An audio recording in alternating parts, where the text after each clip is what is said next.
One টিভির সব রকম আপডেট জানতে সাবস্ক্রাইব করুন আমাদের চ্যানেল, সাথে বেল বাটন ক্লিক করতে ভুলবেন না।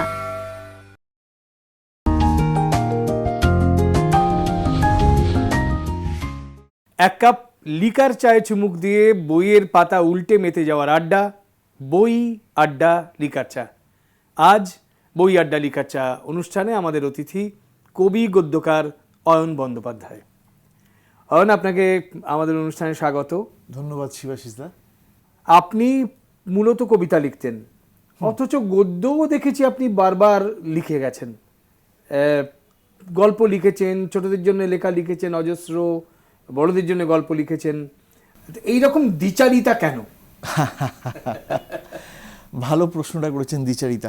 আসলে গদ্য আমাকে বিভিন্ন সময়ে ওই কিছুটা উপার্জনের খাতিরেই লিখে যেতে হয়েছে। প্রথম দিকে ধরুন আমার যে সময়টায় আমার লেখালেখি পুরোদমে চলছিল, 90-এর শেষে বা 00 দশকের শুরুতে, সে সময় বিভিন্ন বিষয়ে গদ্য লিখেছি। মানে তখন কোনো গল্প বা কোনো ফিকশন বা এই ধরনের নির্দিষ্ট কোনো ধারা অনুসরণ করিনি। কেউ হয়তো বললো যে এটা ভ্রমণ লিখে দিতে হবে, এটা লিখলে টাকা পাওয়া যাবে, বা হয়তো কোনো একটা গ্রন্থ সমালোচনা বহুবার করেছি, যেগুলো লিখলে হয়তো কিছু ওই সাম্মানিক পাওয়া যায়। এইটা করতে করতে গদ্যে একটা কিছুটা মানে কি বলবো ধাতস্থ হওয়ার চেষ্টা করছিলাম আর কি। পরে সিনসিয়ারলি আমি ভাবলাম যে নিজের ভাবনাকে কবিতার সঙ্গে সঙ্গে আমি তো গদ্যেও প্রকাশ করতে পারি।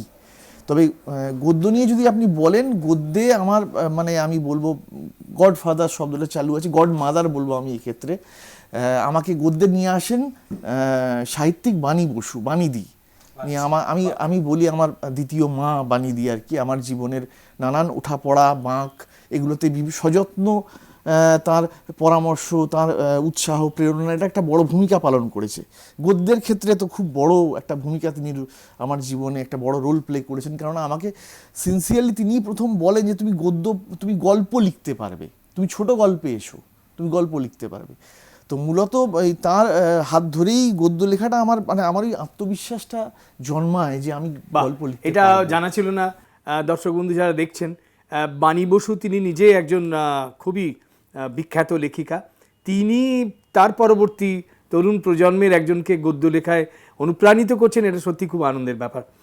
আচ্ছা অয়ন, 2010-এ কৃত্তিবাস পুরস্কার পাওয়া গেল। পুরস্কার প্রদান করলেন কে? আমাকে মূলত পুরস্কার দিয়েছেন সুনীল গঙ্গোপাধ্যায়, কিন্তু সুনীলদা নিজে উঠে পুরস্কারটা হাতে করে দিতেন না। ওই কৃত্তিবাস পুরস্কার ওই সুনীলদার প্রতিনিধি হিসেবে সাতিরি পুরস্কারটা আমাকে তুলে দেন। মঞ্চে ছিলেন সেদিন কে কে? সুনীল গঙ্গোপাধ্যায় ছিলেন, দিব্যেন্দু পালিত ছিলেন, বাদল বসু ছিলেন, কল্যাণী বৌদি ছিলেন, দিব্যেন্দু দাস স্ত্রী কল্যাণী পালিত, অতীন বন্দ্যোপাধ্যায় ছিলেন। বেশ মানে চাঁদের হাট ছিল মঞ্চটা, আমার মনে আছে, কারণ ওইটা আমার জীবনের অন্যতম স্মরণীয় একটা সন্ধ্যা। এটা কি বইমেলায়, কলকাতা বইমেলার ওই অডিটোরিয়ামে, SBI অডিটোরিয়ামে। তখন কি বইমেলা পার্কস্টেজে ছিল না ইয়েতে চলে এসছে? তখন মিলন মেলায় চলে এসছে। তো সেই পুরস্কারের পরেই কি সহ সম্পাদক হিসেবে আপনার কৃত্তিবাস পত্রিকায় জড়িয়ে পড়া? আপনি সহ সম্পাদক হিসেবে তো অনেক কাজ করতেন কৃত্তিবাস পুরস্কার। না মানে আমি কৃত্তিবাস পত্রিকার সঙ্গে তখন সহ সম্পাদক হিসেবে যোগ আমি দিইনি। তখন কৃত্তিবাস পত্রিকার সহ সম্পাদনা করতেন পিনাকি ঠাকুর এবং প্রদীপ চন্দ্র বসু। কিন্তু কৃত্তিবাসের সঙ্গে ওই ভালোবাসার টানে আমরা কয়েকজন জড়িয়ে গিয়েছিলাম। আপনি তো ছিলেন, সুদীপ চক্রবর্তী ছিল, হ্যাঁ, এরকম আরও কয়েকজন ছিল যারা আমরা ভালোবাসার টানে কৃত্তিবাসের সঙ্গে জড়িয়েছিলাম। এবং আমরা মূলত ভালোবাসার তাগিদে এবং সুনীলদার প্রতি শ্রদ্ধা, কৃত্তিবাস আমাদের কাছে স্বপ্ন, সেই কৃত্তিবাসের জন্য কাজ করছি, এটাও আমাদের কাছে একটা মানে সেই স্বপ্ন সম্ভব হয়ে যাওয়ার মতো একটা বিষয়। তো সেইটা নিয়ে আমরা কৃত্তিবাসের বিভিন্ন প্রুফ দেখতাম। হ্যাঁ, নিজেই পিনাকিদার কাছ থেকে, পিনাকিদা এটা আমাকে দিন, এই ফাইলটা আমি দেখবো, হ্যাঁ, এরকম আর কি নানান রকম কাজকর্ম করা। কৃত্তিবাস প্রকাশন যখন তৈরি হলো তখন অনেকগুলো বইয়ের আমি প্রুফ দেখে দিয়েছিলাম। একটা খুব অবাক কথা, শিল্পী যোগেন চৌধুরী প্রচ্ছদ দেখেছেন অয়ন বন্দ্যোপাধ্যায়ের বইয়ের। তো যোগেনদার সঙ্গে যোগাযোগ কিভাবে হলো? এটা আমার বড় পাওয়া। যোগেনদার সঙ্গে আমার প্রায় বছর 6-7 যোগাযোগ। তো উনি আমাকে আমার একটা পত্রিকা করি হৃৎপিণ্ড, তারও কয়েকবার উনি প্রচ্ছদ করে দিয়েছেন। তো আমার খুব বড় প্রাপ্তি, উনি আমার কবিতার বইয়ের প্রচ্ছদ করেছেন। কারণ যোগেনদা আমার খুব প্রিয় একজন শিল্পী, এবং আমি মনে করি সমকালীন বাংলা শিল্পে গণেশ পাইন এবং যোগেন চৌধুরী দুজনে একটা বিরাট উল্লেখযোগ্য নাম। এরা মানে কি বলবো, 50 দশকে ভারতীয় চিত্রকলার যে একটা ধারা ছিল ভেঙে চুরে এরা নিজস্বতা তৈরি করেছেন, নিজস্বতা এনেছেন। তা আপনি যোগেন চৌধুরী প্রচ্ছদ দেখেছেন, সেই বইটা থেকে একটু আমাদের পড়ে শোনাবেন? আচ্ছা, আমি পড়ে শোনাচ্ছি। এই বইটার নাম বউ পদাবলী। এই বইতে যে কবিতাগুলো আছে সবই ওই আমার স্ত্রীকে নিয়ে লেখা। একটু বাহ, এ খুব আনন্দের কথা। সবাই সাধারণত প্রেমিকাদের নিয়ে কবিরা কবিতা লেখেন, স্ত্রীকে নিয়ে লেখা কবিতা খুব উল্লেখযোগ্য বটে। রবীন্দ্রনাথ লিখেছেন স্মরণ কবিতাগুচ্ছ মৃণালিনী দেবী চলে যাওয়ার পর। শুনি। কুজন কাব্য। যখন তখন ডাকাত আমি যেমন ইচ্ছে দামাল, পেছন থেকে টানছে সবাই হেঁয়ো সামাল সামাল। শ্বেতবর্ণের ঘণ্টা মিনিট শ্বেত বরণী প্রহর, শুদ্ধ ভাঁড়ে ঝনঝনাচ্ছে শুভ্র রঙের মোহর। হাতের পাতায় ফর্সা শালিখ লাফায় দেখো তেড়ে, মে জুনের এই হলকা হাওয়ায় ঠান্ডা আছি বেড়ে। বুদ্ধ ভুতুম টাক ডুমাডুম এসছে কুটুম বাড়ি, ছাদের ওপর অঙ্গ দোলায় শুভ্র সফেদ শাড়ি। স্বর ভয়েই মন্ত্রতন্ত্র শুভ্রা শুভ্রা জপ, শুভ্রা নিয়েই আমোদ আমার বেঁধেছে মণ্ডপ। শুভ্রা সুনীল শক্তি শুভ্রা শুভ্রা কৃত্তিবাস, ধুকপুকুনি ধড়ফড়ানি নাভির থেকে শ্বাস। কমলা সবুজ গোলাপি নীল সব মিলিয়ে সাদা, ভাবের ঘরে মোহন বাঁশি বলছে রাধা রাধা। শুভ্রা মানে হৃতিক রোশন শাহরুখ সলমান, জগৎ জোড়া শুভ্রা শুধুই ঘুরতেছে বনবন। পালক পালক শুভ্র কাঁপন যাপন খাঁচায় রাখি, শুভ্রা ডাকেই দিচ্ছে সাড়া বউ পাখি বউ পাখি। বাহ, তার স্ত্রীর নাম কি শুভ্রা? শুভ্রা। আর তার মানে কবিদের নীরা থাকে, কখনো ওয়ার্ডসওয়ার্থের কবিদের লুসি থাকে, তাহলে আপনার শুভ্রাই কি কবিতার একেবারে কেন্দ্রবিন্দু, আলটিমেট ডেস্টিনেশন বলতে পারেন। কারণ আমার এর আগে কবিতায় কখনো চরিত্র হয়ে উঠেছে মূল সোমা, আরও বিভিন্ন নাম কখনো এসে জুড়েছে। তারা কি প্রেমিকা? তারাও এক সময়কার প্রেমিকা। তো এটা হচ্ছে শুভ্রা হচ্ছে আলটিমেট ডেস্টিনেশন। মানে শুভ্রাকে পাওয়ার পর আর প্রেম করবেন না ঠিক করে? প্রেম করব না মানে মনে মনে তো প্রেম চলতেই থাকে, মানে শুভ্রা যেন জানতে না পারে। মনে মনে নিশ্চয়ই প্রেম চলতে থাকে, প্রেম না চললে কি আর লেখা হবে? আচ্ছা, আপনি যে গদ্য লিখতে শুরু করলেন, আপনার গদ্য রচনার সাধারণত সুনীলদা বলতেন বা আমরাও জানি যে কবিদের হাতে গদ্য ভালো খোলে। তো এই আপনার গদ্য রচনার কিছুটা অংশ যদি আপনি আমাদের একটুখানি। অবশ্যই অবশ্যই, আপনি বললেন সুনীলদার কথা, এক্ষেত্রে অবশ্যই আমি মনে করি যে সুনীলদা কিন্তু আমার গদ্য পড়ে প্রথম আমাকে বলেছিলেন যে তোমার গদ্যের মধ্যে যেটা মুক্ত গদ্যের চলন আছে এটা যদি ধরে রাখতে পারো এটা তোমাকে অনেক দূর নিয়ে যাবে। বাহ, আমরা আসবো অয়ন বন্দ্যোপাধ্যায়ের রচনা গদ্যের প্রসঙ্গে। তার আগে নিয়ে নিতে হবে আমাদের একটা ছোট্ট বিরতি। কেউ যাবেন না, আমরা ফিরে আসছি এক্ষুনি।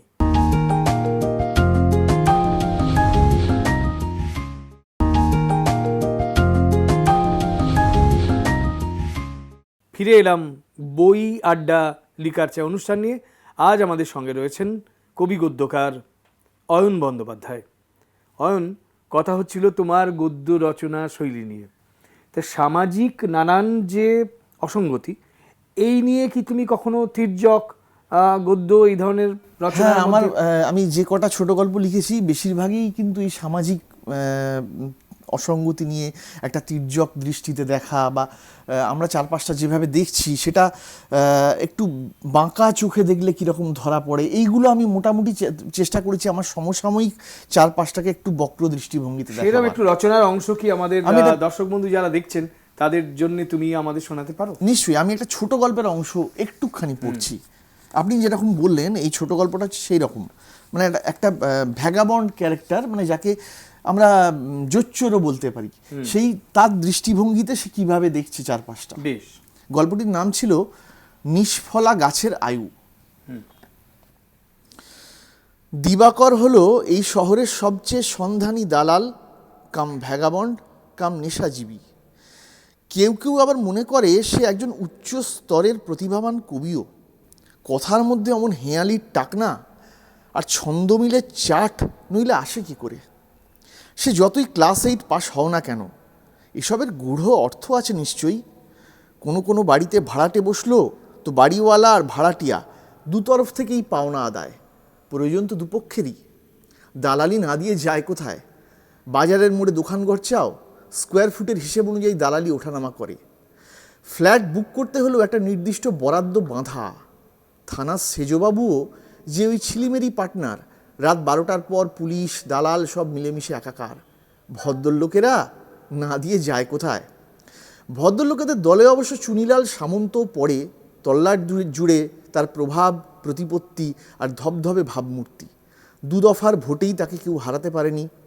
এমনকি একবার বিরোধী নেতার জমানতও বাজেয়াপ্ত হয়েছিল। রক্তদান শিবির চুনিলাল, বস্ত্র বিতরণ চুনিলাল, বৃক্ষরোপণ চুনিলাল, বসে আঁকো প্রতিযোগিতা তাও চুনিলাল। এমনকি 20 বছর আগে বন্ধ হয়ে যাওয়া খালধারের উল্টো দিকে যে স্টিল ফ্যাক্টরিটা, যার অর্ধেক শ্রমিকরাই আজ আর বেঁচে নেই, বাকি অর্ধেক অন্য কোথাও কাজে কর্মে ব্যস্ত, তার সামনেও মাইক নিয়ে তাকে মাঝে মধ্যেই আগুনে বক্তৃতা দিতে দেখা যায়। শ্রমিক আন্দোলন দীর্ঘজীবী হোক, শোষক মালিকের কালো হাত ভেঙে দাও, ভাই সব এরাই আমেরিকার দালাল, দলে দলে প্রতিবাদ মিছিলে যোগ দিন। লাউড স্পিকারের আওয়াজে বন্ধ কারখানার ঝুরঝুরে লোহার গেটে বসা শালিক চড়ুই উড়ে উড়ে যায়। ভাঙা শেডের নিচে গজিয়ে ওঠা ঘন ঝোপঝাড়ে মুখ লুকোয় কাঠবেড়ালি, ল্যাম্পপোস্টের তারে তারে কাকেদের মিটিং বসে। জোনা কয়েক ধান্দাবাজ তেলমারা লোক ছাড়া সাধারণ মানুষ কেউ ঘেঁষে না বড় একটা, বাহ। তবু ক্লান্ত বা অক্লান্তভাবে নৈতিক দায়িত্ব পালন করে যায় চুনিলাল। বাহ, তা এই যে তোমার এটা তো আমি অনেকটা রম্য রচনাই বলি, মানে মজার লেখা বাংলায় দেখা যায়। এখনও যে লেখা হচ্ছে, অনেকেই লিখছেন, বিশেষ করে তরুণ গদ্যকার, তাদের রচনা ভঙ্গিতে মজা আসছে, এটা খুব একটা আনন্দের ব্যাপার। তুমি অন্য কোনো গল্প লেখনি, মানে ভূতের গল্প? হ্যাঁ, ভূতের গল্প লিখেছি, সেটা ছোটদের জন্য লিখেছি, আবার প্রাপ্তবয়স্কদের জন্য লেখা ভূতের গল্প আছে। অবিশ্বাসও নেই, মানে বিশ্বাসও নেই, অবিশ্বাসও নেই। আমি যেটা দেখিনি সেটাকে আমি যেমন মানে উড়িয়ে দিতে পারি না, আবার যতক্ষণ না দেখছি বিশ্বাসও তো করতে পারি না। মাঝামাঝি একটা জায়গায় আছে, হতে পারে নাও হতে পারে। ভূত দেখতে পাওয়া যায়নি কখনো? না, আমি তো আমার জীবনে ভূত কখনো দেখিনি। অতীতটাকে দেখেছি বলতে পারেন, সেটা যদি হয় প্রেমের ভূত মাঝে মধ্যে চেপে এসে বসে, দীর্ঘ। কিন্তু বিশুদ্ধ অর্থে যেটাকে ভূত আমরা প্রেত বলি, সে প্রেত কখনো দেখিনি। গা ছমছমে অভিজ্ঞতা নিশ্চয়ই কয়েকবার হয়েছে, কিন্তু প্রেত কখনো দেখিনি আমি। তার মানে যে ভূতের গল্প অয়ন বন্দ্যোপাধ্যায় লিখেছে, সেখানে ভূতের দেখা পাওয়া যায়নি? হ্যাঁ, ভূতের দেখা পাওয়া গেছে সেখানে, কিন্তু সেটা কল্পনায়, মানে মানে আমার ব্যক্তিগত অভিজ্ঞতা থেকে নয়। মানে পাঠকেরা ভূত দেখতে পেয়েছে। পাঠকেরা ভূত দেখতে পেয়েছে। বেশ, অনেকে ভূতে বিশ্বাস করেন না, কিন্তু ভূতের গল্পে বিশ্বাস করেন। আমি তেমনই একজন। আজকে একজন লেখক যিনি বই লেখেন, তাকে হাতের কাছে পেয়ে এটা শুনতে ভালোই লাগছে। কবি অয়ন বন্দ্যোপাধ্যায়, যিনি সুনীল গঙ্গোপাধ্যায়ের হাত থেকে কৃত্তিবাস পুরস্কার গ্রহণ করেছেন, আমি তার একটা কবিতা আমরা শুনে নিই আগে।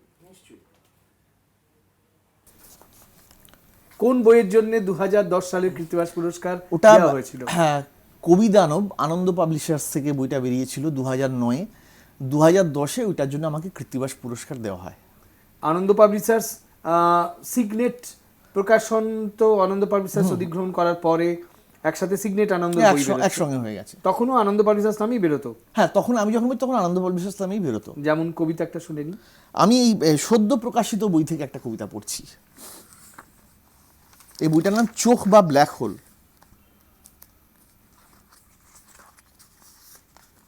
কবিতার নাম এক্সরে আই। রুমালে চোখ বাঁধা অবস্থায় জাদু সম্রাট পিসি সরকার ব্ল্যাকবোর্ডে যা খুশি তাই লিখতে পারতেন, আর প্রতিবার খেলার শেষে করতালির শব্দের সঙ্গে মুচকি হেসে জানিয়ে দিতেন, এর মধ্যে কিন্তু কোনো কৌশল নেই। আমার এই বেঁচে থাকার মধ্যেও কোনো কৌশল ছিল না, কোনো হাতযশও। দুটো চোখেই প্রাগৈতিহাসিক স্মৃতির মতো মোটা রুমাল বাঁধা। অল্প একটু দূরে শটান দাঁড়িয়ে আছে ব্ল্যাকবোর্ডের ভিতরের নিকষ জীবন। সমস্ত হল জুড়ে কারা হাততালি দেয়, সিটি মারে। আমার সাদামাটা 2 আঙুলে ধরা একটা ছোট্ট হাড়ের টুকরো কিংবা চক। অন্ধকার মঞ্চ ঘিরে পাক খেয়ে যাচ্ছে করতালির পর করতালি, চোখ বন্ধ, টলমলে পা, অবাক হওয়ার কিছু নেই। আমি শুরু থেকে শেষ পর্যন্ত তোমাকে লিখতে থাকব। অয়ন, সুনীল গঙ্গোপাধ্যায় আপনাকে একবার দিল্লি পাঠিয়েছিলেন কোনো সাহিত্য সংক্রান্ত কাজে, সেইটা নিয়ে একটু বলবেন?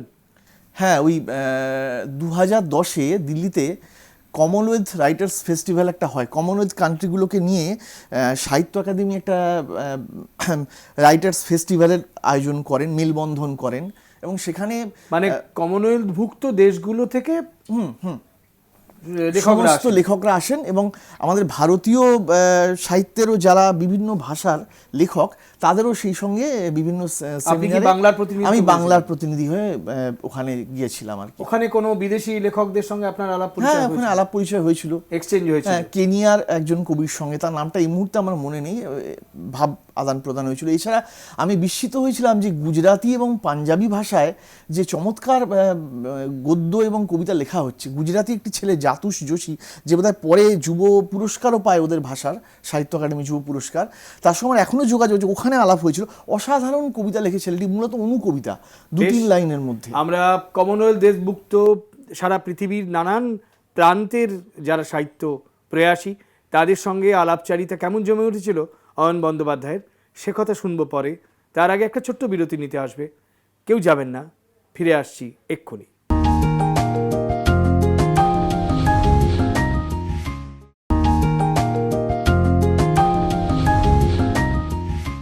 ফিরে এলাম বই আড্ডা লিকার চা অনুষ্ঠান নিয়ে। আমাদের সঙ্গে আছেন কবি গদ্যকার অয়ন বন্দ্যোপাধ্যায়। অয়ন, কমনওয়েলথ রাইটার্স প্রোগ্রামে ঠিক কি করতে হয়েছিল আপনাকে?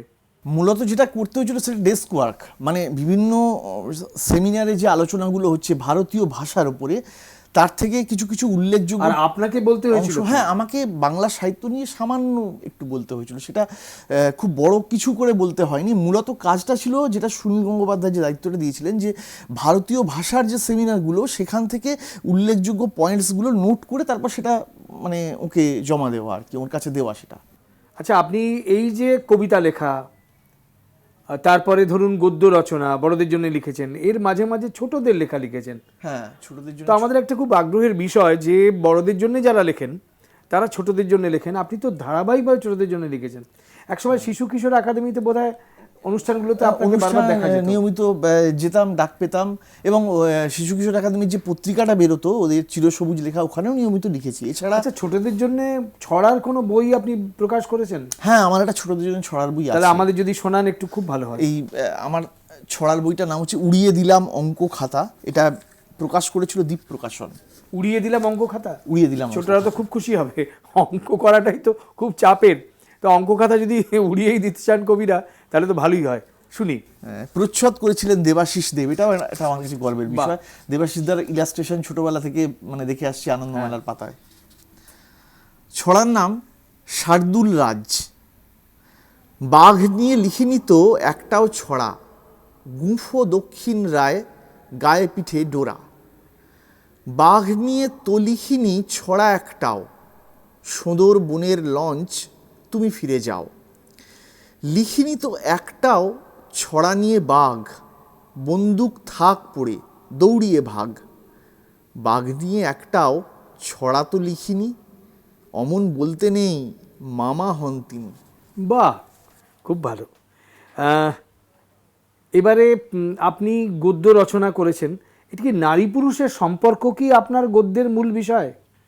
হ্যাঁ, মানে যে কোনো ছোট গল্প বলুন বা যে কোনো গদ্যেরই মূল বিষয় হচ্ছে মানুষের সঙ্গে মানুষের সম্পর্কের জটিলতা, এবং অবশ্যই তার মধ্যে নারী পুরুষের পারস্পরিক সম্পর্কের যে দ্বন্দ্ব, যে জটিলতার যে অন্ধকার এবং আলো অন্ধকার দিকটা, এটা তো অবশ্যই। আপনি কি ত্রিভুজ প্রেমের গল্প কখনো লিখেছেন? না, ত্রিভুজ প্রেমে লেখেননি। মানে একজন পুরুষ দুজনের নারীর প্রেমে পড়ে গেলেন, বা দুজন নারী একজন পুরুষ। চিত্র গল্প লিখেছি প্রেমের, যেমন একটি ছেলে সে ঠকায়, বিভিন্ন প্রেমিকাকে বলে বিভিন্ন যে আমার অমুক অসুখ করেছে, আমার তমুক অসুখ করেছে, এক একজনকে এক একটা অসুখের নাম বলে সে ঠকায়, মূলত প্রবঞ্চনা করে, প্রতারক। এইরকম বিচিত্র প্রেমের গল্প, কিন্তু আমি ত্রিভুজ প্রেম নিয়ে কখনো লিখিনি। শীর্ষেন্দু মুখোপাধ্যায়ের সঙ্গে আলাপ আছে আপনার? হ্যাঁ, আমার সঙ্গে প্রায় পারিবারিক সম্পর্ক বলতে গেলে বহুদিনকার, বহু বছরের আলাপ। তিনি কি আপনাকে গদ্য রচনায় অনুপ্রাণিত হ্যাঁ, করেন? অবশ্যই অবশ্যই।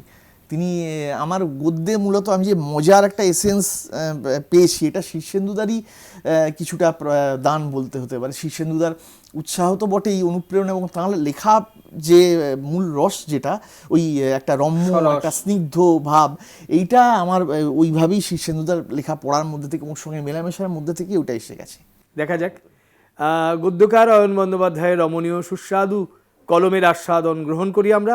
আপনি কিছুটা অংশ আমাদের পড়ে শোনান আপনার গদ্য রচনা থেকে। আমি এখন যে গল্পটা একটু পড়ছি সেটা কিন্তু খুব একটা মানে মজার গল্প কিছু নয়, মানে এটা একটু সিরিয়াস লেখা। তবু আপনার গদ্য শৈলীর কিছুটা হিসেবে তো আমরা, হ্যাঁ, মানে গল্পটার নাম কাজের লোক। এক বাড়ির পরিচারিকা, তাকে রাজনীতির কাজেও ব্যবহার করানো হয়, লোকাল যারা রাজনীতিবিদরা করান। আবার তার স্বামী যে ভ্যান টানে, তাদের জীবনের একটুখানি অংশ আমি পড়ে শোনাচ্ছি। ওদিকে দুদিন হলো ভ্যান টানতে পারছে না স্বপন। রেলে কাটা পড়া শুয়োরের মতো ক্যাতরাচ্ছে বিছানায়। পেটের ব্যথাটা অসম্ভব বেড়েছে। ইউনিক বিল্ডার্সের গোডাউন থেকে বালি সিমেন্টের ভ্যান পৌঁছে দেয় সে। রোজের চুক্তি, ভ্যান বন্ধ তাই রোজও বন্ধ। প্রতীক চক্রবর্তী লোক পাঠালেন। লোক স্বপনের অবস্থা দেখে জানালো তিনি অন্য ভ্যানগুলো তলব করেন। আরও 4টে ভ্যান খাটছে, একটা বন্ধ হলেই মুশকিল। ওদিকে স্বপন তখন হাত পা দাপাচ্ছে যন্ত্রণায়, মুখ বেঁকে গেছে, পেটে একটা অল্প ব্যথা হতো মাঝে মাঝে, অনিয়মের ফল ভেবে পাত্তা দেয়নি। দুদিন হলো সেটা তীব্র থেকে তীব্রতর হয়ে ছোবল বসিয়েছে। নাড়ি ভুঁড়ি ছিঁড়ে যাচ্ছে একবারে। উদ্বিগ্ন হেনা পেটে তেল জল মালিশ করেছে, লাভ হয়নি। প্রতীক চক্রবর্তীর কাছে গিয়ে বললে তিনি একটা 100 টাকার নোট বাড়িয়ে 7 নম্বরের হোমিওপ্যাথের কাছে যেতে বললেন। হোমিওপ্যাথকে সঙ্গে নিয়ে আসে হেনা। ঘন্টায় ঘন্টায় দানা দানা সাদা বুড়ি আর দাগ মাপা ওষুধ পড়তে থাকে, লাভ হয় না কোনো। পার্টি অফিসে গিয়ে বলে, তারা পাড়ার স্বাস্থ্যকেন্দ্রে যাওয়ার পরামর্শ দেয়। স্বাস্থ্যকেন্দ্রের ডাক্তার ডেকে শুনে মুখ গম্ভীর করেন, গলব্লাডার স্টোন, যদিও আল্ট্রাসাউন্ড না করলে বোঝা যাবে না। সরকারি স্বাস্থ্যকেন্দ্রের মেশিনে আল্ট্রাসাউন্ড হয়। রিপোর্ট দেখে ডাক্তার আবারও গম্ভীর, গলস্টোন মেজর, ইমিডিয়েট অপারেশন না করালে পেকে যেতে পারে। ঠিক কী হয়েছে ডাক্তারবাবু? পেটে পাথর হয়েছে ওর, বড় বড়, তাড়াতাড়ি অপারেশন করা দরকার। কিভাবে, কোথায়? অসহায় চোখে তাকালো। আপনি কি মেডিকেল পড়ার সঙ্গে কোনোভাবে যুক্ত ছিলেন? না, একেবারেই না। আচ্ছা, আপনার যে কবিতায় দেখছিলাম যে শাহরুখ খানের কথা, এই ধরনের ফিল্মের নায়ক নায়িকাদের কথা, এটা কেন? আর অনেকেরই মতো আমিও মানে ফিল্মের খুব ভক্ত। মানে আমি বাংলা শুধু নয়, হিন্দি, বলিউড ছাড়াও হলিউড, দেশ বিদেশের ছবি আমি ছোটোবেলা থেকেই দেখি। মানে আমি একদম ছবি পোকা যাকে বলে আর কি। তো স্বাভাবিকভাবেই আমার মনে হয় আমাদের যে লড়াইগুলোর সঙ্গে সঙ্গে কোথাও যেন এই ছবি দেখার যে উত্থান পতন, ছবির মধ্যেকার যে লড়াই, সেটাও বোধহয় আমাদের এই দৈনন্দিন জীবনযাপনের ওঠাপড়ার সঙ্গে মিশে আছে। ওই জন্যে স্বতঃস্ফূর্তভাবেই হয়তো অবচেতন থেকে এগুলো বেরিয়ে আসে লেখার। আপনি কি সামাজিক অসঙ্গতি নিয়ে কবিতা, আগামী কবিতা যে লিখবেন বা সাম্প্রতিক কবিতা যে লিখছেন, সেই ধরনের কবিতা লিখতে চান, নাকি প্রেমের নিবিড় গভীর কবিতা লিখতে চান? এটা শিবাশিসদার চমৎকার প্রশ্ন করেছেন। দেখুন, আমার কবিতায় কিন্তু ওই প্রেমের কবিতাও কিন্তু সামাজিক কবিতা, মানে সেখানেও কিন্তু সমাজের 4-5টা আবার সময়টা মিলেমিশে আসে। শুধু মানে আমি তুমি আর বাকি সব মানে গেল, এই ধরনের কবিতা আমি লিখি না। আমার প্রেমের কবিতার মধ্যে কিন্তু সময়, সমাজ এবং সামাজিক অসুখগুলো গভীরভাবে ছায়া ফেলে থাকে। অন্তত আপনি খুবই কৃত্তিবাস পত্রিকার সহ সম্পাদনার সঙ্গে যুক্ত ছিলেন, ফলে একটা প্রশ্ন আপনার কাছে বারবার ফিরে ফিরে করতে ইচ্ছে হয় আমার, সুনীলদাকে মিস করেন আপনি?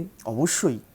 আমার জীবনে সুনীলদার অবদান মানে একটা বিরাট ব্যাপার। মানে সুনীলদা আমার জীবনে সেই আক্ষরিক অর্থে বটবৃক্ষের মতো ছায়া বিস্তার করে দাঁড়িয়ে আছে। আর কবি পিনাকি ঠাকুরকে আপনি কিভাবে পেয়েছিলেন? অবশ্যই।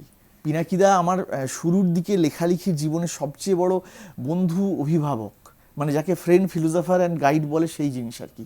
পিনাকিদার ছায়া, সুনীলদার ছায়া আমার জীবনে যে কতখানি মানে বিস্তার করে রয়েছে, আমি যে ভূমিতে বাস করি সেই ভূমির 4 দিক জুড়ে এই ছায়া বিস্তার হয়ে আছে।